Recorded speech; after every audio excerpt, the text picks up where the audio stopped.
बिस्मिल्लाहिर्रहमानिर्रहीम बिस्मिल्लाहिर्रहमानिर्रहीम अल्हम्दुलिल्लाहि रब्बिल आलमीन वस्सलातु वस्सलामु अला अशरफिल अंबिया वल मुरसलीन सय्यदना व नबीना व शफीना व मौलाना अबिल क़ासिम मुहम्मद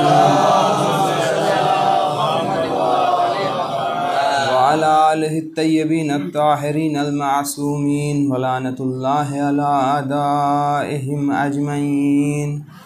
अम्मा बाद फ़क़द क़ाल अल्लाहु तबारक व तआला फ़ी किताबिहिल करीम बिस्मिल्लाहिर्रहमानिर्रहीम क़ुल हाज़िही सबीली अदू इलल्लाह अला बसीरतिन अना व मनित्तबअनी व क़ाल रसूलुल्लाह यमलउल अर्ज़ क़िस्तन व अदला कमा मुलियत ज़ुल्मन व जौरा। सलवात।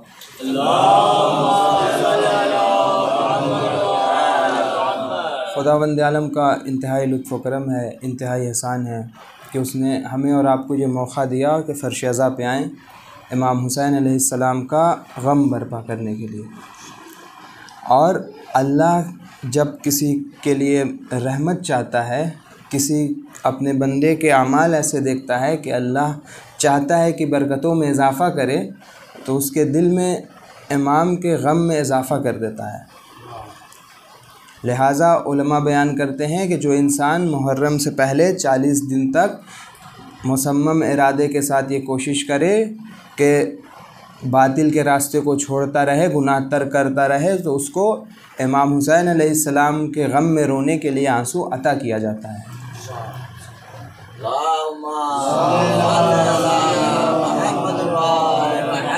ये अज़ादारी अजीम नेमत है। जो लोग भी आते हैं बयान करने के लिए, उसमें ज़िम्मेदारी जो बयान की जाती है, जो बयान करने वाले हैं उनकी, वो ये है कि अहले बैत अलैहिमुस्सलाम की तालीमात के साथ साथ जो हालत हाज़रा में चीज़ें चल रही हैं उससे मुताल्लिक़ बातें भी बयान की जाएँ। तो हमने जिस आय करीमा को अपना उन्वान क़रार दिया है वो कुरान करीम की आयत है कि अल्लाह कह रहा है अपनी किताब के अंदर सूरह यूसुफ़ के अंदर कि कह दीजिए मेरा रास्ता यही रास्ता है और मेरे पैरोकार पूरी बसीरत के साथ अल्लाह की तरफ दावत देते हैं। यानी रास्ता मुअय्यन है, लेकिन रास्ता जो मुअय्यन है और जो लोग इस रास्ते को फॉलो करते हैं, इस रास्ते पे चलते हैं, वो कैसे चलते हैं? पूरी बसीरत के साथ चलते हैं। बग़ैर बसीरत के किसी रास्ते पे चलना, बग़ैर बसीरत के किसी हाकिम के कहे पे अमल करना, या बग़ैर बसीरत के किसी इमाम को, किसी रहबर को फॉलो करना, और बसीरत के साथ फॉलो करना, बसीरत के साथ उनके रास्ते पे चलना, इस दोनों में फ़र्क है। क्यों? इसलिए कि रास्ते में जब इमाम हुसैन मक्के से चले, कई अफराद से मुलाकात है, जिसमें एक शख्स ने जब आपसे पूछा कुरान की इस आयत के बारे में, एक आयत के बारे में कि जिसमें है कि इमाम के साथ हर किसी को उठाया जाएगा, तो इमाम ने कहा कि बिल्कुल सही है। और बाज़ इमाम ऐसे हैं जो हक़ की तरफ बुलाते हैं, बाज़ रहनुमा ऐसे हैं जो हक़ की तरफ बुलाते हैं, और बाज़ रहनुमा ऐसे हैं जो बातिल की तरफ बुलाते हैं। लिहाजा जो लोग अमल करने वाले हैं, जो लोग इमाम के पैरोकार हैं, उनको चाहिए कि बसीरत के साथ अमल करें। एक सलवात भेजें मिलजुल कर।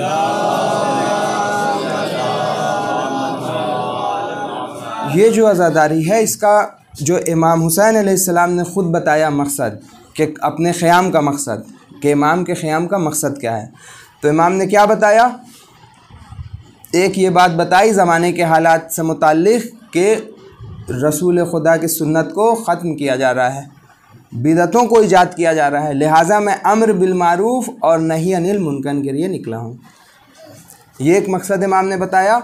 और दूसरी बात, वलीद के दरबार में जब मुलाकात हुई तो क्या कहा वलीद के दरबार में कि अगर यजीद जैसे को ख़लीफ़ा बनाना हो, मरवान से ये कहा, जब मरवान ने कहा आप कहाँ जा रहे हैं, आपको चाहिए कि बैअत कर लें, तो क्या कहा कि अगर यजीद जैसे को ख़लीफ़ा बनाना हो तो फिर इस्लाम का फ़ातिहा पढ़ लेना चाहिए। ये इमाम का जुमला है। क्यों? इसलिए कि इस्लामी हुकूमत में अगर यजीद जैसा हो कि जो बिदअतों को ईजाद करता हो और सुन्नतों को ख़त्म करता हो और ये कहता हो कि जितनी भी आयत आई सब ढोंग था बनी हाशिम का, तो इससे क्या होगा? दीन के ऊपर बात आएगी। लिहाजा इमाम हुसैन अलैहिस्सलाम ख़िलाफ़ में उठें। अब यहाँ पे एक बात जो अहम है वो ये है कि इमाम के मकसद में क्या ये था कि हुकूमत है चाहिए इमाम को यजीद को हटा के? तो ऐसा नहीं है। क्यों? अगर यही इमाम का मकसद होता तो जब ये बात तय पा गई कि जिन लोगों ने हामी हिमायत में ख़त लिखा था वो लोग साथ छोड़ चुके हैं, तो इमाम को क़याम ख़त्म कर देना चाहिए था। तो ये बात समझ में आती है कि ये इमाम का मकसद नहीं था। तो क्या ये बात कही जा सकती है कि इमाम को हुकूमत से कोई सरोकार नहीं थी? ये भी बात सही नहीं है। क्यों? इसलिए कि जिन लोगों ने खतूत लिखे थे अगर वो साथ देते तो क्या होता? तो फिर इमाम यजीद का तख्ता पलट करते और फिर हुकूमत हक़्क़ा को क़ायम करते। तो मालूम ये चला कि इमाम जो निकले थे, इमाम किस चीज़ के लिए निकले थे? निज़ाम, इस्लामी निज़ाम को बचाने के लिए निकले थे। तो इस्लामी निज़ाम की खुसूसियात क्या है जिसका अहिया इमाम करना चाहते थे? इससे मुताल्लिक़ गुफ्तगू करेंगे। एक सलवात भेजो मोहम्मद।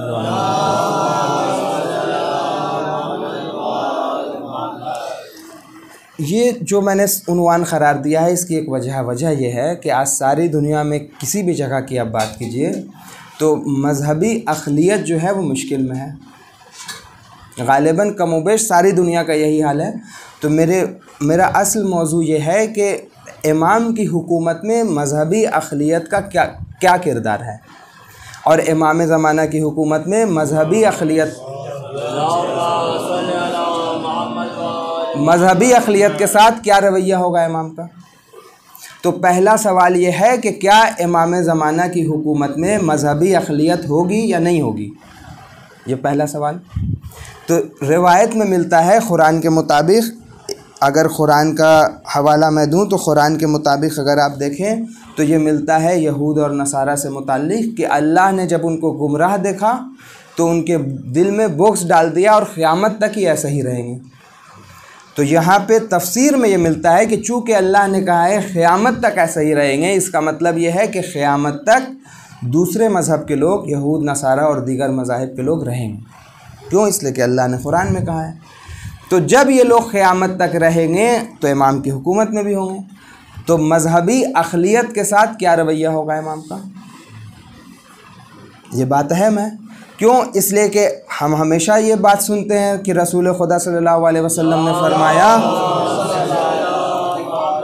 यमलउल अर्ज़ु ख़िस्तन व अदला कमा मुलियत ज़ुल्मन व जौरा, कि इमाम ऐसे ज़मीन को अदल इंसाफ से भर देंगे कि जैसे जुल्म और जौर से भरी होगी।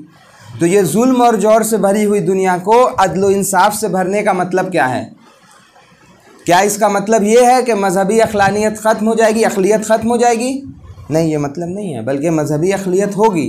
तो इमाम का रवैया क्या होगा? इसको समझने का एक तरीक़ा ये है कि हम पहले की हुकूमत में देख लें कि इमाम अली के हुकूमत में मज़हबी अक़लियत के साथ इमाम ने क्या रवैया इख्तियार किया। एक सलवात भेजो मोहम्मद वाले। जब इमाम अली अलैहिस्सलाम हुकूमत में आए, अपनी पॉलिसी का ऐलान किया, तो सबसे पहले ये ऐलान किया, बल्कि हुकूमत में आने के पहले ये ऐलान किया कि अगर मैं खलीफा बना तो तुम लोगों को किसके मुताबिक चलाऊँगा? अपने इल्म के मुताबिक चलाऊँगा। कौन सा इल्म? जिसके लिए मैंने कहा था खाज़िनु कुल्ले इल्म, अपने इल्म के मुताबिक मैं चलाऊँगा, जिसमें मैं किसी भी मलामत करने वाले की परवाह नहीं करूँगा। ये पहली बात इमाम ने कही। दूसरी बात कि जो तौहीदी माशरा था जब इमाम अली हुकूमत में आए, उसमें ख़राबी देखिए क्या क्या आ गई थी। ज़रअंदोज़ी इतना ज़्यादा बढ़ गई थी, जिस माशरे को रसूल खुदा ने तश्कील दिया था जिन अक़दार के ऊपर, उनको ख़त्म कर दिया गया था। इसलिए कि असहाब का वाक़या मिलता है, एक इबरत आशूरा किताब है जिसके अंदर कि कुछ असहाब जब इस दुनिया से रुखसत हुए, उनके माल को निकाला गया तकसीम के लिए। तो कैसे निकला वो माल? सहाबा के बारे में है कि इतना सोना निकला कि जिसको कुल्हाड़ी से काट के तकसीम किया गया। तो ये ज़रअंदोज़ी कहाँ से आ गई? तो ये सारी ख़राबियाँ उस वक्त नफसानी ख्वाहिशात की पैरवी, बल्कि ये मिलता है कि इमाम अली के ज़माने में जहालत की वापसी, ये सारी चीज़ें ख़राबियाँ मिलती हैं माशरे में। लेकिन जब इमाम अली हुकूमत में आए तो क्या कहा कि हुकूमत हाकिम के लिए लुक़्मा-ए-तर नहीं है। हुकूमत हाकिम के लिए लुक़्मा-ए-तर नहीं है, बल्कि हाकिम की ज़िम्मेदारी है कि हुकूमत के ज़रिए से अदल इंसाफ कायम करे, अदल इंसाफ कायम करे। लिहाजा इमाम अली ने आते ही ये ऐलान किया कि हर वो इंसान के जो मज़लूम है वो तब तक मेरी निगाह में मुक़द्दम है कि जब तक मैं जालिम से उसका हक़ न ले लूँ, और उस वक्त तक हर जालिम मेरे निगाह में हक़ीर है कि जब तक उससे मैं मज़लूम का हक़ न ले लूँ। और इसके बाद ये दोनों हमारे लिए अवामुन्नास की तरह हो जाएंगे, नॉर्मल इंसान की तरह हो जाएंगे। यानी इमामत की हुकूमत में जब इमाम की हुकूमत होती है तो क्या होता है, अदल इंसाफ कायम होता है। जो तबक़ाती निज़ाम बना दिया गया था, इमाम अली ने कहा कि ये तबक़ाती निज़ाम नहीं चलेगा, बल्कि हक़ की हुकूमत होगी, अदल इंसाफ होगा। एक सलवात भेजें मोहम्मद वाला।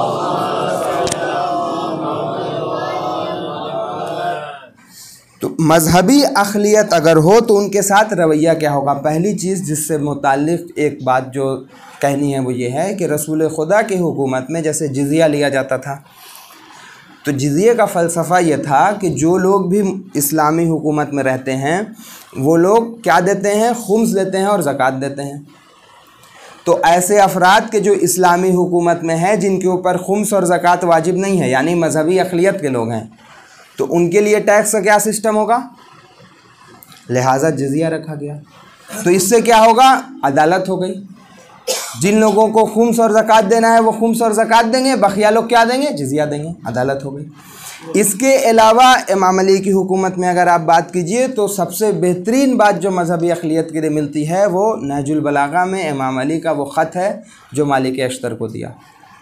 उस ख़त के अंदर इमाम ने क्या लिखा, ए मालिक, मैं ज़्यादा वक्त नहीं लूँगा, चंद वक्त में इस बात को तमाम करके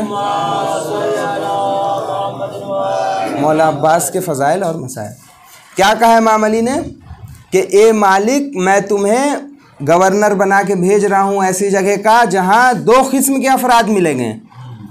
एक ऐसे लोग मिलेंगे जो तुम्हारे मजहबी भाई हैं, और दूसरे ऐसे मिलेंगे जो अल्लाह की मखलूक होने के एतबार से तुम्हारे बराबर हैं।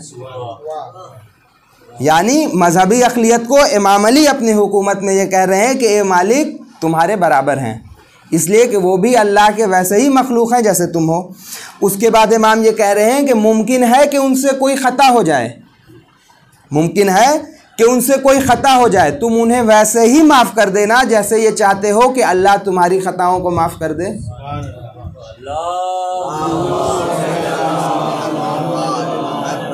ए मालिक, कहीं ऐसा ना हो कि तुम उनके लिए फाड़ खाने वाले दरिंदे बन जाओ। ए मालिक, कहीं ऐसा, उस वक्त कह रहे हैं इमाम जब कोई डेमोक्रेसी का निज़ाम नहीं है, ए मालिक, कहीं ऐसा ना हो कि तुम अपनी रियाया के ऊपर फाड़ खाने वाले दरिंदे बन जाओ, बल्कि इस बात का ख्याल रखना कि तुम्हारे ऊपर तुम्हारे इमाम हैं कि जो तुमको ज़िम्मेदार बना के भेज रहे हैं, और इमाम के ऊपर अल्लाह है जिसने तुम्हारे इमाम को ज़िम्मेदार बनाया है। लिहाजा जिस तरीक़े से तुम चाहते हो कि मैं तुमसे मेहरबानी करूं और अल्लाह तुम्हारे गुनाहों को माफ़ करे, अपने रियाया के साथ उसी तरीक़े से रहमदिली के साथ पेश आना। ये इमाम अली का ख़त, इसको आप जाके देखिएगा इंटरनेट पे, यूनाइटेड नेशंस के हेड ने इसको कोट किया था एक दफ़ा कि इमाम अली का जो ये ख़त है, आज भी ज़माने वालों के लिए, हुकूमत वालों के लिए ये ख़त मिसाल है कि कैसे मजहबी अक़लियत को अपने हुकूमत में रखा जाए। इसके अलावा मौका मिलता है, रिवायत में मिलता है कि एक दफ़ा एक ज़िम्मी औरत को, ज़िम्मी उसको कहते हैं कि जो इस्लामी हुकूमत में दूसरे मज़हब का कोई हो, ज़िम्मी औरत को माविया के सिपाही आए और आने के बाद उसके गोशवारे छीन लिए और उसके कुछ सामान छीन लिए। तो इमाम अली ने क्या कहा, मुसलमानों के भी छीने, उसके भी छीने। तो इमाम अली जब आए उस इलाक़े में, उनको मालूम चला कि माविया के सिपाहियों ने ऐसा किया है, तो इमाम अली ने वहाँ के मुसलमानों से ये कहा कि इस मुसीबत पे चूँकि तुमने दिफा नहीं किया, तुम्हारी ज़िम्मेदारी थी कि तुम दिफा करो, और अगर दिफा ना करो, अगर इस गम में तुम मर जाते जो इसके साथ हुआ, तो मैं तुम्हें मलामत नहीं करता, बल्कि बेहतर था कि अगर तुम दिफा नहीं किए तो इस गम में मर जाते। क्यों? इसलिए कि ये तुम्हारी ज़िम्मेदारी है, भले ही मजहबी अक़लियत हो। मालूम ये चला कि जब इमाम की हुकूमत होगी तो उसमें मजहबी अक़लियत भी होगी और अदल इंसाफ के साथ हर एक को उसका हक़ दिया जाएगा। एक सलवात भेजो।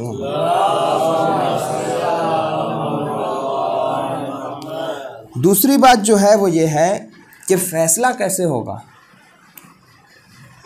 हुकूमत इमाम में फ़ैसला कैसे लिया जाता है। मिसाल के तौर पे किसी ने गुनाह कर दिया किसी ने कोई ख़राब काम कर दिया जिसके ऊपर सज़ा है, तो उसका फ़ैसला कैसे होगा? अब देखिए, मैं कुरान से मुताबिक ये बात कह दे रहा हूँ, फिर उसके बाद रिवायत पे। कुरान में ये मिलता है सूरह यूसुफ में कि जब हज़रत यूसुफ के सामने उनके भाई आए और चोरी की बात सामने आई, तो जनाब यूसुफ के पास दो ऑप्शन था। एक रास्ता ये था जनाब यूसुफ के पास कि शाही ख़ानदान के मुताबिक जहाँ वो ज़िंदगी गुजार रहे थे उनको सज़ा सुनाते हैं। दूसरा रास्ता ये था कि चूँकि वो दूसरे कबीले के हैं, लिहाजा ये मालूम करते कि तुम्हारे कबीले में चोरी की क्या सज़ा है, फिर सज़ा सुनाते हैं। जनाब यूसुफ ने ये दूसरा रास्ता इख्तियार किया है। पहले ये पूछा है कि तुम्हारे कबीले में चोरी की सज़ा क्या है। इससे मालूम ये चलता है कि जब हक़ का निज़ाम कायम होता है तो यकसा सिविल कोड नहीं होता है, यकसा सिविल कोड नहीं होता है, बल्कि हर मज़हब वालों को उनके मज़हब के मुताबिक फ़ैसला सुनाया जाता है। बात वाज़ेह हो रही है? इमाम ज़मान अज्जलल्लाहु ताला फ़रजहु शरीफ से मुताल्लिक़ ये रिवायत मिलती है, रिवायत में ये मिलता है कि जब इमाम आएंगे तो इस्लाम के मुताबिक फ़ैसला नहीं सुनाएंगे। क्यों? इसलिए कि इमाम हक़ की किताबों को बाहर निकालेंगे जो असल तौरात और इंजील है और दीगर, और जिस मज़हब का इंसान होगा उसके मुताबिक फ़ैसला सुनाया जाएगा, ताकि किसी को भी हुकूमत हक़्क़ा में जबर का एहसास ना हो, किसी को भी जबर का एहसास ना हो। क्यों?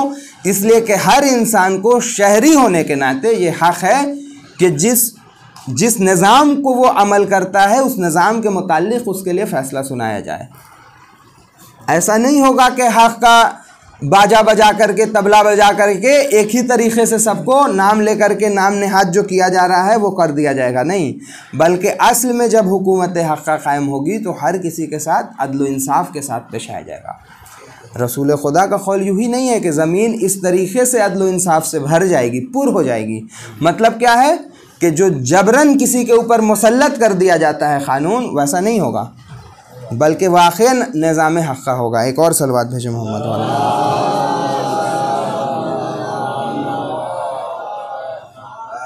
आप देखिए कि यही वजह है कि जब आप इमाम ज़माना का तज़किरा सुनेंगे, किताब कमालुद्दीन और दीगर किताब के अंदर मिलता है, शेख सदूक़ की बहुत ज़रूरी अहम किताब है कमालुद्दीन, जिसके अंदर बाज़ रवायात मिलती हैं। इमाम अली जब फरमाते हैं, ये हुकूमत थी इमाम अली की, जब इमाम अली फरमाते हैं जनाब इमाम ज़मान के बारे में, तो कहते हैं आह आह शौक़न इला रोयतहिम, आह आह काश मैं उनके चेहरे को देख पाता। ये क्यों कह रहे हैं इमाम? इसलिए कि जिस निज़ाम को इमाम अली ने कुछ रोज़ के लिए, कुछ वक्फ़े के लिए क़ायम किया था, इस निज़ाम को दवाम मिलेगा जब इमाम आएंगे। छठे इमाम कहते हैं, आप सोचिए कितनी बड़ी बात है, छठे इमाम कहते हैं सैयदुना, मेरे मौला। किसके बारे में? इमाम ज़माना के बारे में। क्यों कहते हैं सैयदुना इमाम ज़मान को? कि जो तमाम अइम्मा ने कोशिश की है, उस कोशिश का इख्तिताम उस वक्त होगा जब इमाम आएंगे। आठवें इमाम से जब रिवायत नक़ल की जाती है तो आठवें इमाम कहते हैं मेरे माँ बाप आप पर क़ुरबान हो जाएं। एक इमाम कह रहे हैं मेरे माँ बाप आप पर क़ुरबान हो जाएं। किसके लिए? इमाम ज़माना के लिए। क्यों? इसलिए कि तमाम की तमाम अइम्मा की, अम्बिया की कोशिश का इख्तिताम उनके ऊपर होना है। लिहाजा जो करबला में तहरीक शुरू की थी इमाम, कि जिसमें बसीरत थी, बसीरत के साथ हक़ के रास्ते की तरफ लोगों को बुलाया था, उस बसीरत को जब इमाम अज्जलल्लाहु ताला फ़रजहु शरीफ अपने ज़माने में अमल पैरा करेंगे तो करबला की तहरीक का इख्तिताम होगा। एक मिलजुल के सलवात भेजें मोहम्मद।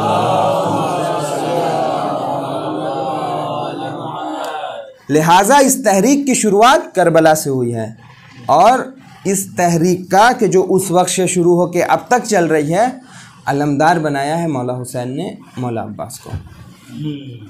ये वो तहरीक है जिसका अलमदार बनाया है। आप गौर कीजिए कि मौला अब्बास अलमदार के अगर फ़ज़ाइल बयान किए जाएँ, सिर्फ़ अगर उन्वान से मुताल्लिक़ बात की जाए फ़ज़ाइल में, तो 34 उन्वान है फ़ज़ाइल का। सिर्फ़ उन्वान की मैं बात कर रहा हूँ, 34 उन्वान है जिसके ऊपर मुफस्सल तौर पे लिखा गया है। मिसाल के तौर पे हसब व नसब, गुफ्तगू की जा सकती है। क्या हसब व नसब था? मिसाल के तौर पे मकाम अदब, मौला अब्बास का मकाम अदब पूरा एक समंदर है, हसब व नसब पूरा एक समंदर है। मौला अब्बास का इखलास पूरा एक समंदर है। ईसार, आप गौर कीजिए, सिर्फ ईसार, मौला अब्बास की वफ़ा, हर उन्वान से मुताल्लिक़ मुफस्सल गुफ्तगू है। बसीरत, मौला अब्बास की बसीरत, मैं आऊँगा थोड़ा अगर वक्त रहा। शुजात, शुजा किसे कहते हैं? मौला अब्बास की फिर शुजात। तो ये सारे उन्वान हैं जिसके ऊपर मुफस्सल तरीक़े से उलमा ने काम किया। मकाम जिहाद, मकाम तवस्सुल, मौला अब्बास की इबादत, मौला अब्बास का इल्म, जिस तरीक़े से रसूल खुदा के ज़माने में आपको इमाम अली का कोई खुतबा नहीं मिलेगा उस वक्त। आप दिखा दीजिए, इमाम अली का खुतबा ख़त्मी मरतबत सल्लल्लाहु अलैहि वसल्लम की ज़िंदगी में नहीं मिलेगा। क्यों नहीं मिलेगा? अदब का मकाम है। उसी तरीक़े से मौला अब्बास के आपको खुतबात ज़्यादा कहीं पे कुछ नहीं मिलेंगे, लेकिन रिवायत में आता है मौला अब्बास का इल्म इतना था कि 2 लाख से ज़्यादा आपको अहादीसें याद थी, लेकिन कहीं नहीं मिलेगा कि मौला अब्बास से हदीस नक़ल हो रही है। क्यों? इसलिए कि मौला हुसैन का वजूद सामने है। ये इल्म से मुताल्लिक़ है। रिवायत में मिलता है कि मौला अब्बास को इमाम अली अलैहिस्सलाम ने जो अपने असहाब सिर में से थे उनको जो इल्म दिया था, उसमें मौला अब्बास को भी इल्म दिया था। असहाब सिर के कौन असहाब थे? वो असहाब थे कि जिनको इमाम अली ने ये बताया था, और ये कुरान से मुताल्लिक़ है कि कुरान में अगर आप कुरान को गौर व फिक्र से पढ़ें तो कुरान में ये मिलता है कि किस कौम में कौन सा अमल अंजाम दिया जाए तो कौम के साथ क्या होगा। तो इमाम अली ने अपने असहाब सिर जैसे मीसम तम्मार को बताया था कि अगर मीसम तम्मार आएँ और देखें माशरे में क्या चल रहा है तो माशरा किस इख्तिताम तक जाएगा इस अमल के साथ, जनाब मीसम तम्मार फ़ौरन बता सकते हैं एक नज़र में। क्यों? इसलिए कि उसका इल्म है। उसी तरीके से मौला अब्बास का इल्म किस मंजिल पे है? इमाम अली ने इल्म दिया है। एक सलवात भेजे मोहम्मद वाले। मौला अब्बास की उबूदियत, आज मैं चाहता हूँ उबूदियत और बसीरत के ऊपर गुफ्तगू की जाए।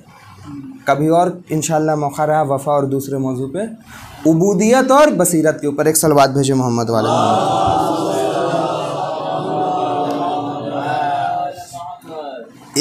एक लफ्ज़ है जिसे कहते हैं आबिद। आबिद किसको कहते हैं?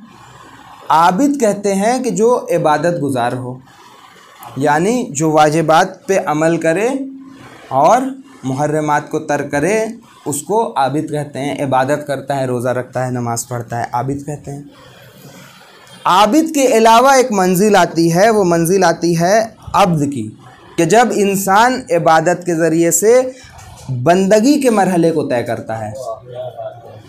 तो इबादत की मंजिल उस वक्त तक है कि जब इंसान इबादत कर रहा है, जैसे नमाज़ पढ़ रहा है, रोज़ा रख रहा है, कुरान करीम पढ़ रहा है, लेकिन जब सारी की सारी ज़िंदगी बंदगी में बदल जाए तो उसको कहते हैं अब्द।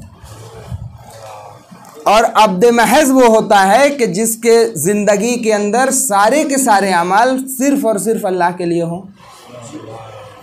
तो रिवायत के मुताबिक अब्द 3 मरहला है अब्द का। पहला ये है कि अल्लाह के अलावा बाकी तमाम चीज़ों से इंसान किराना कशी अख्तियार करे। इसका मतलब क्या है? इसका मतलब यह है कि जो भी काम करे उसमें सबसे ऊपर जो चीज़ हो फ़ैसला लेने में, वो मर्ज़ी खुदा हो।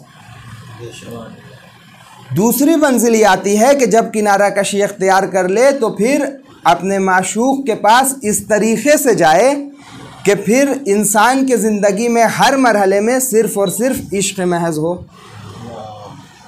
अब देखिए, मौला अब्बास ऐसी उबूदियत की मंजिल पे हैं कि ज़ियारत आप पढ़ते हैं, ज़ियारत के अंदर ये मिलता है, छठे इमाम फरमाते हैं कि अस्सलामु अलैका अय्युहल अब्दुस सालेह, यानी एक इमाम मासूम मौला अब्बास को कह रहे हैं सलाम हो आप पर ए अब्द सालेह।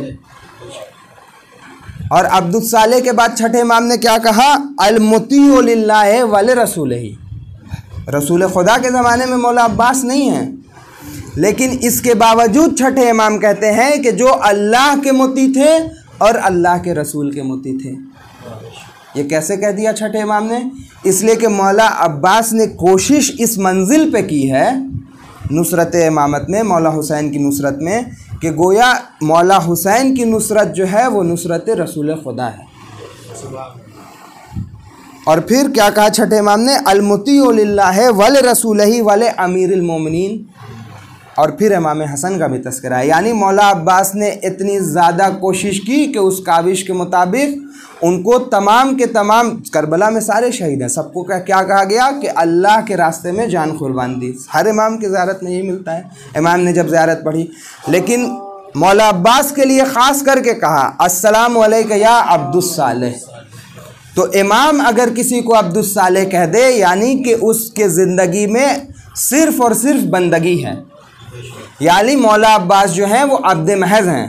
तब एक बात जो हाथ जोड़ के कहनी है वो ये है कि हमारे यहाँ जो चीज़ बयान की जाती है कि मौला अब्बास की बहुत ज़्यादा मर्ज़ी थी कि वो जिहाद करें, ख्वाहिश थी कि जिहाद करें और जंग के लिए जाएं, और पैरों में बेड़ी थी जनाबे इमाम हुसैन के फ़ैसले की, ऐसा नहीं था। बल्कि मौला हुसैन के जो सबसे ज़्यादा अलमदार है फ़ौज का, उसकी बंदगी ऐसे मंजिल पे थी कि मौला अब्बास की अपनी कोई मर्ज़ी ही नहीं थी, बल्कि मौला अब्बास ने अपनी मर्ज़ी को इमाम हुसैन अलैहिस्सलाम की मर्ज़ी में फ़ना कर लिया था। लिहाजा जब आप जाएंगे करबला तो ये देखेंगे कि पहले मुझे ऐसा लगता था कि पहले मौला अब्बास की ज़ियारत की जाती है, फिर इजाज़त लेके मौला हुसैन की ज़ियारत की जाती है, लेकिन ऐसा नहीं है। हकीकत यह है कि जब चौथे इमाम ने ये रोज़ा बनाया है तो तमाम लोगों की जो ख़ब्र है गंज शहीदा में है या मौला हुसैन के रोज़े के एतराफ़ है। जैसे पैर की जानिब ख़ब्र है कुछ दूर पे हबीब इब्न मज़ाहिर की, मौला हुसैन के सिरहाने ख़ब्र है जनाब अली अकबर की, लेकिन इन सब के अलावा एक अलग से रोज़ा, एक अलग से दूर पे, कुछ दूर पे ख़ब्र बनाया मौला अब्बास की।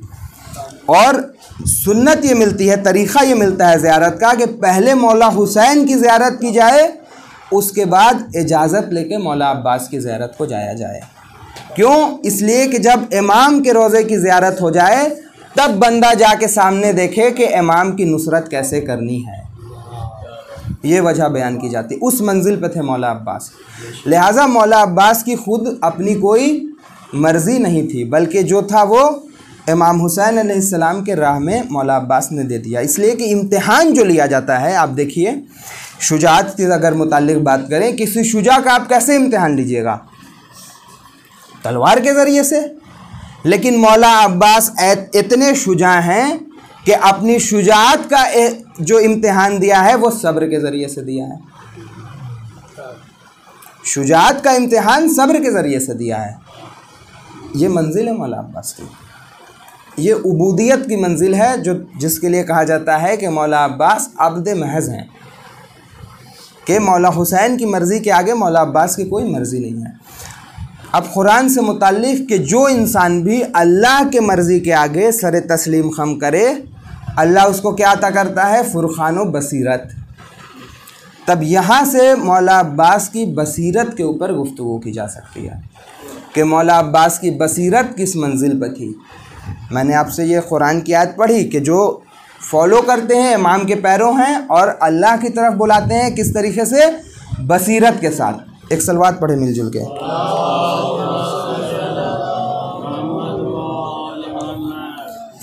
फिर छठे इमाम से ये रिवायत है, दुरूद भेजे ज़ात मुक़द्दस पे।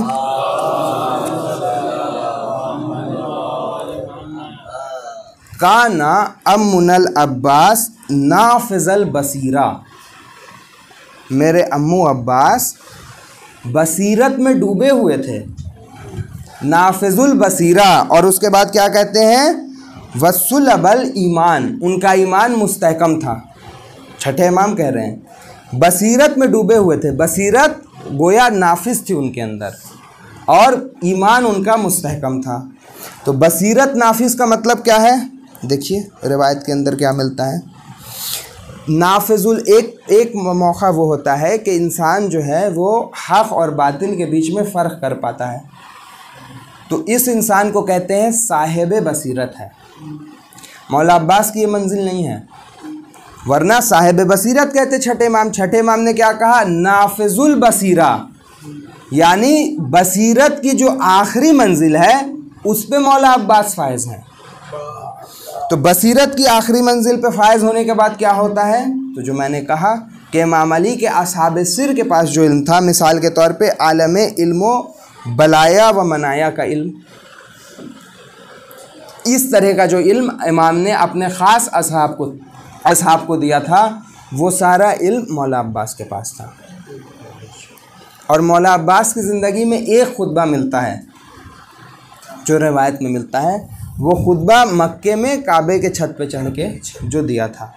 उस खुतबे को भी अगर आप पढ़ेंगे तो उसमें भी मौला अब्बास ने, ऐसा नहीं है कि जैसे दूसरे खुतबात मिलते हैं जिसमें इंसान जो है अल्लाह और इसके लिए हिदायत, वो नहीं था, बल्कि उस खुतबे में भी आपको हम्द खुदा के बाद जो तारीफ़ मिलती है वो अहले बैत अलैहिमुस्सलाम की तारीफ़ मिलती है। इमाम अली का तज़किरा और मौला हुसैन का तज़किरा। तो मौला अब्बास की ज़िंदगी थी। एक मिलजुल के सलवात पढ़े मोहम्मद। छठे इमाम ज़ियारत में कहते हैं कि मैं गवाही देता हूँ कि आप हक़ के रास्ते पे कभी आपने सुस्ती से काम नहीं लिया और कभी वापस नहीं पलटे, बल्कि बसीरत के साथ हक़ के रास्ते पे आगे बढ़ते चले गए, नुसरत के रास्ते में। चौथे इमाम कहते हैं कि सलाम हो मेरे अम्मू पर कि जिन्होंने मेरे बाबा की मदद के लिए, अपने भाई के मदद के लिए अपने बाजुओं को ख़लम होने की भी परवाह नहीं की। और ये मिलता है रिवायत में कि मौला अब्बास जब जंग के लिए गए हैं और बाजू ख़लम हो गए, मौला अब्बास उसके बावजूद रजज़ खां हैं। नफसुल महमूम में 2 रजज़ मिलती है मौला अब्बास की, बाजू ख़लम होने के बाद। एक दायां बाजू जब ख़लम हुआ उसके बाद जो रजस पड़ी है, रजस कब पढ़ता है इंसान, जंग के दरमियान रजस पढ़ता है, यानी बाजू ख़लम होने के बावजूद मौला अब्बास उसी तरीक़े से गामज़न हैं कि पानी मुझे पहुँचाना है। ये मर्तबा मौला अब्बास का है, मौला अब्बास का ये मर्तबा है। आप देखिए सख्खा क्यों कहा जाता है मौला अब्बास को। आपने किसी भी फ़ौज में देखा है कि किसी अलमदार की ये ज़िम्मेदारी हो कि पानी लाए? अभी अगर यहाँ पानी की ज़रूरत पड़ जाए तो कौन लेके आएगा, जो सबसे बुज़ुर्ग होगा या जो सबसे छोटा होगा? लेकिन मौला अब्बास ने अलमदारी के साथ साथ ये जो सख्खा का लक़ब मौला अब्बास को मिलता है, ये बताता है कि मौला अब्बास ऐसी मंजिल पे हैं कि इमामत के लिए जितने भी तरह की ज़िम्मेदारी है मौला अब्बास लेने के लिए तैयार है। ये फ़ज़ाइल का गोशा है। आप देखिए रिवायत में मिलता है नफसुल महमूम और दीगर किताबों में कि जब मौला हुसैन ने इजाज़त लेने के लिए भेजा है एक शब की मौला अब्बास को, तो क्या जुमला कहा मौला हुसैन ने? जब आगे बढ़े मौला अब्बास, रिवायत में मिलता है मौला हुसैन ने कहा बिन्नफ्सी अंता या आखी, ए मेरे भाई मेरा नफ्स आप पर कुर्बान हो जाए। क्यों? इसलिए कि मौला हुसैन देख रहे थे कि किस तरीक़े से काविश मौला अब्बास की कोशिश, किस तरीक़े की कोशिश है।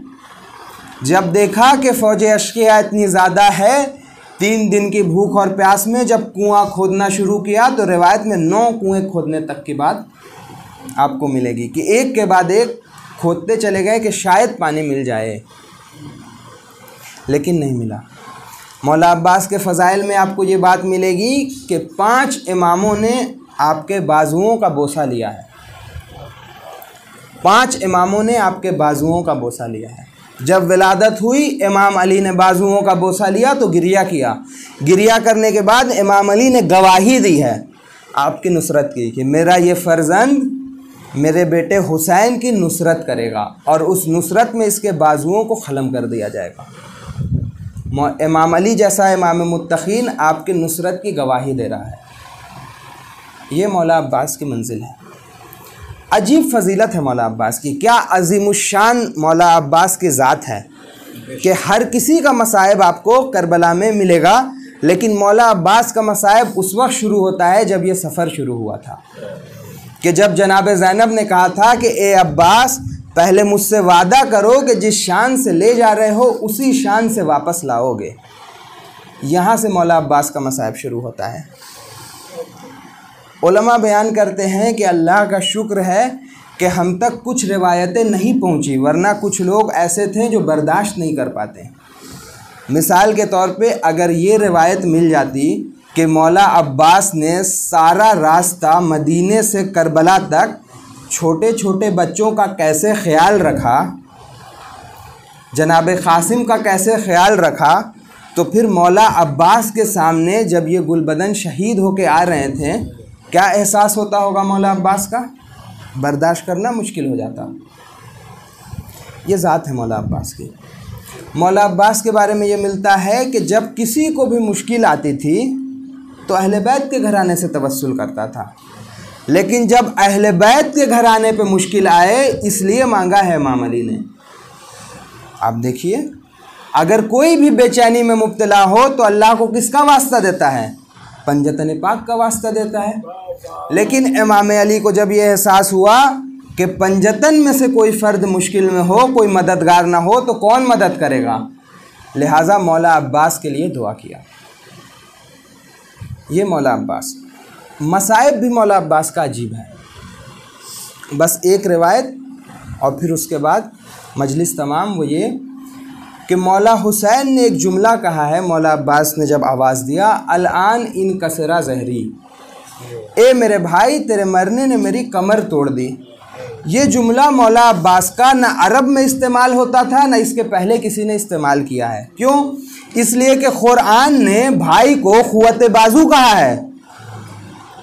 जब मूसा और खिज़र का तस्करा है तो भाई को क्या कहा है कुरान ने? क़ुव्वत बाजू। अरब में भी भाई को क़ुव्वत बाजू कहा जाता था। तो मौला हुसैन ये कैसे कह रहे हैं कि ए भाई तेरे मरने ने मेरी कमर तोड़ दी?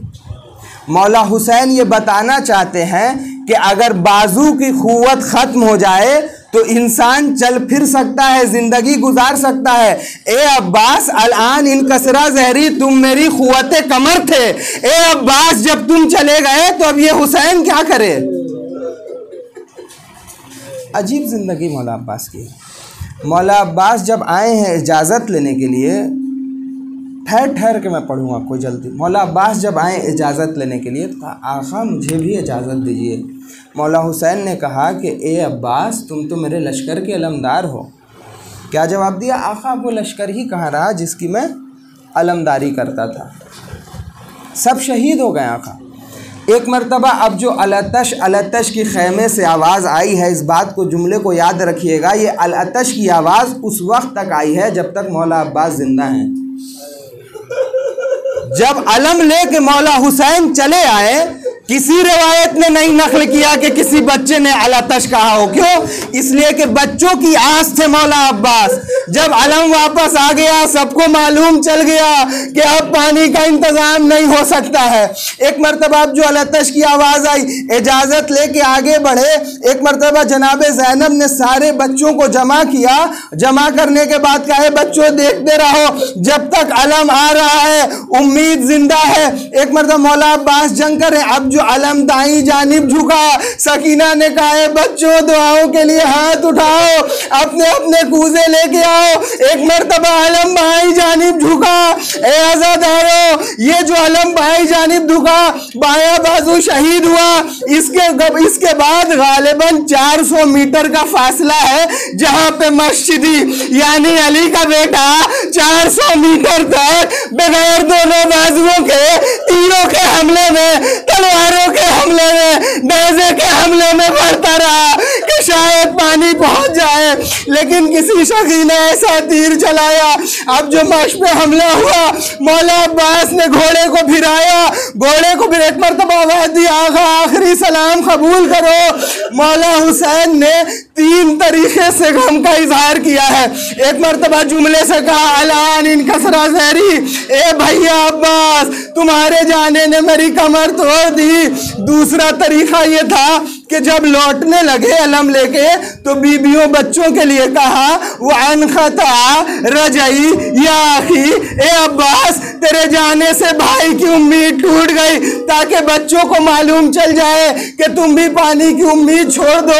और तीसरा तरीका यह है जो बीबियों के लिए था कि जो मौला अब्बास का खैमा था वो सबसे ऊंचाई पे था, ताकि जब बीबियां देखें तो उनके कलेजे को ढारस हो। एक मर्तबा जब मौला अब्बास का अलम लेके आए, अलम ठंडा किया, मौला हुसैन बैठे खैमे की तनाबों को खोलना शुरू किया। एक एक करके तनाबे खोलते जाते हैं, खैमा झुकता जाता है।